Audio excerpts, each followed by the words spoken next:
Many parties to an agreement don't think about venue until after a dispute has arisen.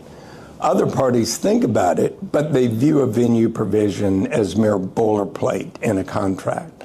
Neither of those views should be the case because, when drafted properly, a venue provision can save time, cost, leverage, and ultimately impact the outcome of a case.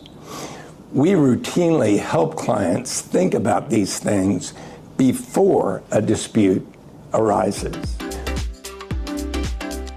The best time to think about venue is before there's a dispute. Many venue fights are expensive and avoidable, and the best way to avoid a fight altogether is to include a mandatory venue in your contract.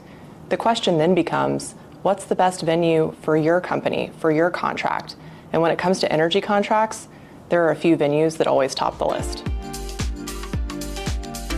Since its inception, the new Texas Business Court has become a go-to forum for litigating significant energy disputes.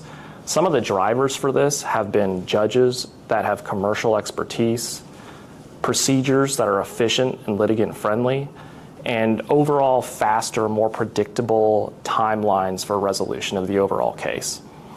The bottom line is that energy companies should stay tuned because the new Texas Business Court is evolving real time.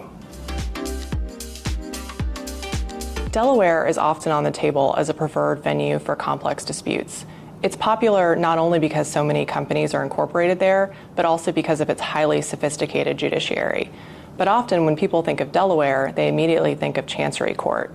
And Chancery Court is a court of limited jurisdiction. So when it comes to drafting your venue selection clause, consider including a backup or contingency for a court in case Chancery Court jurisdiction is unavailable for your dispute. Companies, when they decide to have their disputes resolved in the court system instead of arbitration, often want to be in federal court. But it's important to keep in mind that when you contract for federal court in your contract, federal courts have limited jurisdiction. You have to have an independent basis to be there, like diversity jurisdiction. So if you include a federal court forum selection clause in your contract, be sure to include a fallback option like state court in case you're not able to get into federal court.